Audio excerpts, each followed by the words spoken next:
ஆண்டவர் நம்மளை கைவிட்டுட்டாரோ, அவர் நம்ம வாழ்க்கையில் நம்மளை விட்டு விலகி போயிட்டாரோ அப்படின்னு நீங்கள் நினைக்காதீங்க. ஆண்டவர் இந்த வசனத்தை உங்களுக்கு சொல்கிறாரு. புலம்பல் 3 அதிகாரத்தில் 31 வசனத்தில் நான் வாசிக்கேன். ஆண்டவர் என்றென்றைக்கும் கைவிட மாட்டார். அவர் என்னைக்கும் உங்களை கைவிட்டே போக மாட்டார்.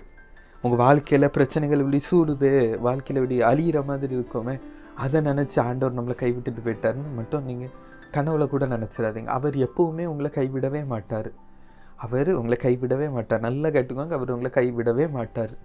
என்ன அவருக்கு நீங்கள் தேவை. அவரோட பிள்ளைல நம்மளை எப்படி கைவிடுவார்? நான் இந்த தப்பு பண்ணிட்டேன் அப்படின்னா ஆண்டவர் என்ன கைவிட்டு போயிடுவார்?